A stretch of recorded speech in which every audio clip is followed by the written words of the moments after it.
Hey, I wanted to make something clear. When I was talking about the watchmen, as far as not being awake, they're not awake to what's happening on the back end, is what I meant. They're watching the timeline, and the prophecy is about the timeline, so they're doing their job. It's just, I've been praying for knowledge, wisdom, and understanding the whole time, and I'm seeing what's happening on the back end. Everybody that's going through any kind of struggle because they're finding out certain people are doing things that are evil, and those certain people are connected to a place that you can't really talk about because you get in trouble either way. You have to understand that there's fake J's and there's real J's. Even the ones in New York understand that. That's the reason they're in New York, is because they don't believe that Israel is the real Israel, because they believe Messiah brings the real Israel and the temple. So we're fixing to see something amazing. I believe they're going to get the whole land of Israel. I believe that's what's fixing to happen somehow, some way. But anyway, I'm seeing what's happening in the background. I was able to get over that hump by realizing that God is sovereign. No matter what happens, bad, good,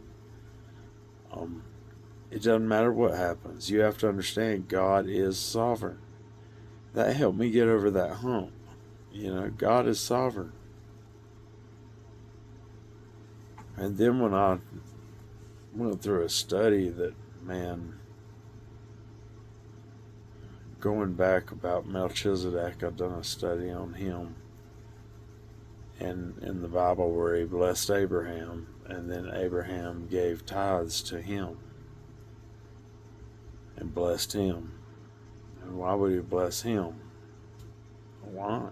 And then Jesus is the high priest in the order of Melchizedek. Melchizedek was a being that had no beginning, no end. He was a spiritual being. And then Jesus rises up in a perfect body. He was there. He was always there. It's the same type of thing. Either Melchizedek and Jesus. Melchizedek was Jesus prior to becoming man and risen man with a perfected body. Who knows? I don't know how it works, but anyway, it really impressed me. It made me smile because I knew the whole story and connected it, and it was pretty cool to me.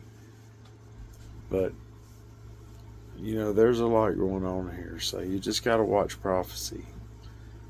That's how I do it. But whether you're watching the timeline or whether you see what's happening behind it, just realize God's sovereign over both. And we see all this happening, whether it be on the fake timeline or behind the scenes. It's happening on both sides, believe me. But that's what I meant. All the watchmen are doing their job. So I'm not saying they're fake. I'm just saying they're not awake to certain things that are happening behind the scenes. That's what I meant. Alright? Wanted to make that clear. I started out on the truth side, so I've been through the whole Tartarian thing. I've been through thinking through we may be in the 1,000-year reign, but then it didn't make sense to me. And then we were in the tribulation, but that didn't make sense to me because we still have Starbucks and stuff like that. But I learned all the symbolism, as well as being a Mason that got blackballed. I know all the symbolism to do with the Masonic stuff.